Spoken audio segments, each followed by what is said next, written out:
Alright, what is going on, guys? It is your boy TKD123 here, back here at PlayStation Source, and I'm sure a lot of you guys watching this video, and hopefully a lot of you guys watching this video did get PS5s for Christmas, or just whenever you got a PS5. Hope you have it if you do want one, and if you do, there are some really cool updates that are coming to the console that are being reported by the homie Tidux. Shout out to the homie, you know what I'm saying? And he seems to have a lot of scoops that tend to lead to them being truthful. So I figured we go over some of these things that he did tweet out over the weekend on Christmas Day, and we're gonna see if these are gonna be something that are really going to bolster the PS5 as a whole. So without further ado, here are the alleged new features coming with the PS5 update incoming pretty soon.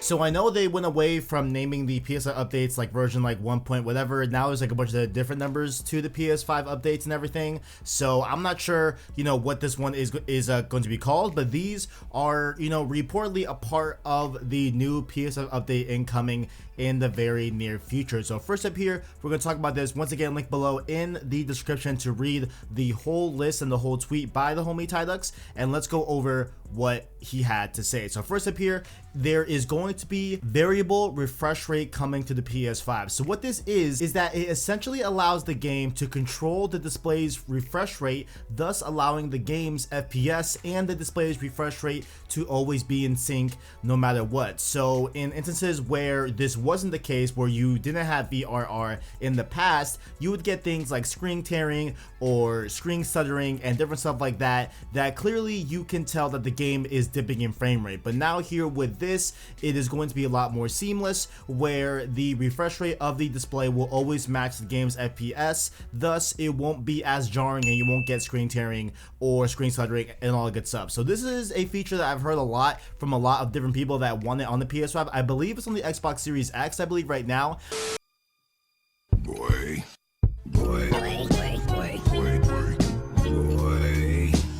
This is a very, very cool thing. I'm excited to see what this means for, the future of games that have to kind of dip a little bit into, like, let's say they are 60 frames, they have to dip into the 50s at some point. So I really want to see if that really does, eliminate screen tearing and all that good stuff. So that's a cool thing that's coming to the PS5 in a future update. But next up here, one that I am really excited to see is Control Center customization. So the control center right now, it's cool. I think it could definitely be better. Apparently in this update, you will be able to customize the positions of every icon and where they're at in the control center bar, as well as being able to add new elements onto the control center, just like trophies and other things as well. So trophies is the one that I definitely want on there. It is very weird to me how they don't have a trophies dedicated tab on the control center, but allegedly it's coming here with this update. Very, very excited for that. I would love to see more things in there as well. I would love to see, just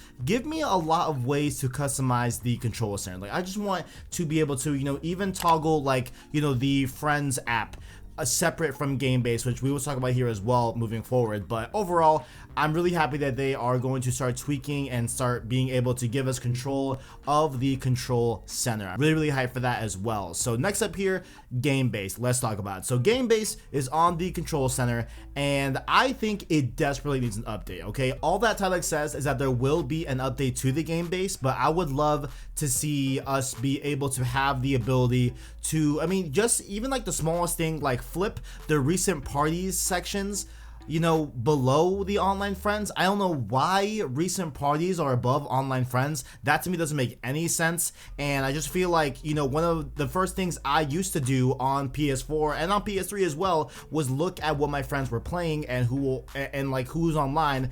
And those previous consoles, it was a lot easier to do that. Here with the PS5, it's very, very awkward. You gotta hop through a bunch of different menus to be able to see the information. It's not as accessible, and making it accessible even more would be, I feel like, a definite benefit on the PS5's part. So hopefully we get some really cool game-based stuff, because I just think that it needs a, it just needs a little sprucing up. It needs an update. It's not as intuitive or as useful as I'd like it to be.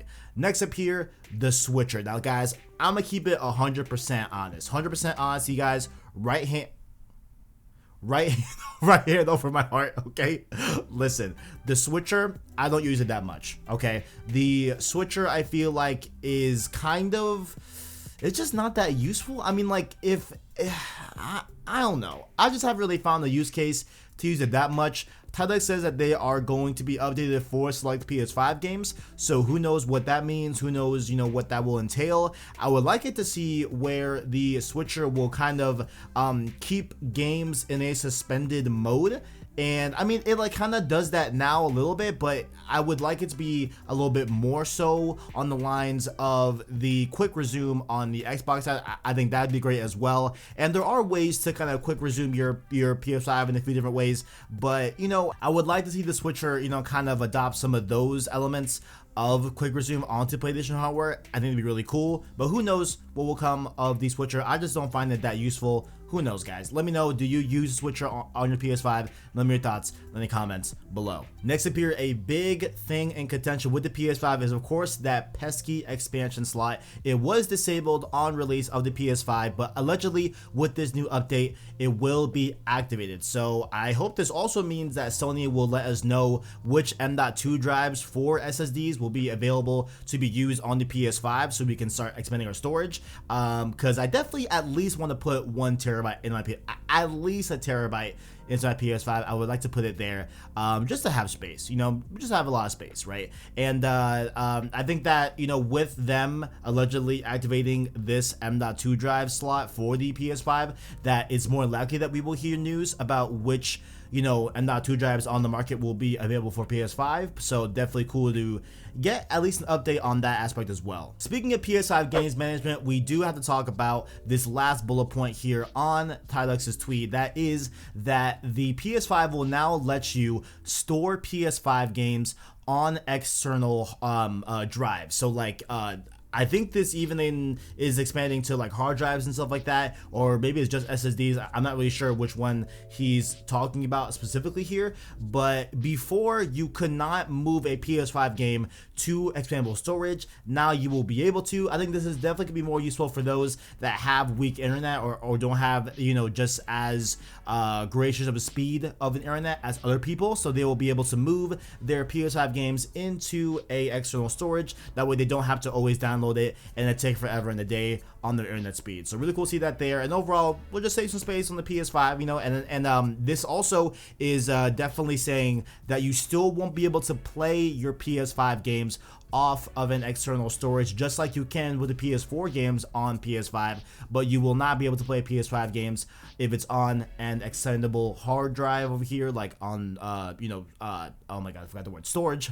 So it's just for storage. I think it's a great thing overall. Cool little detail to add there. Not that big of a deal and pertinent to me personally, but I think it's cool for those that don't have the best internet. But moving on here, guys, overall I think this update is pretty good, right? I think it's a pretty good update. It's a pretty good first step. I think we're on the right track in terms of the PS5 and its different issues that it has, but I feel like it's not solving a lot of the issues that I'm hoping get solved on the PS5. Those being that it's still beyond me that you can't hold down the PlayStation button to bring up the power menu to put your PS5 to sleep. I think that's really, really dumb in my opinion. I think it's really stupid, honestly. I think it's also very jarring that the trophies page just completely got kind of botched. I don't like the horizontal scrolling on the trophies page on PS5. I wish it was vertical like it was on PS4, but overall I think it's a good start, a good move in the right direction, and we'll see how future updates affect the PlayStation 5. But most importantly, guys, let me know in the comments below how you guys feeling about this update. Do you like it? Do you hate it? What updates do you want to see come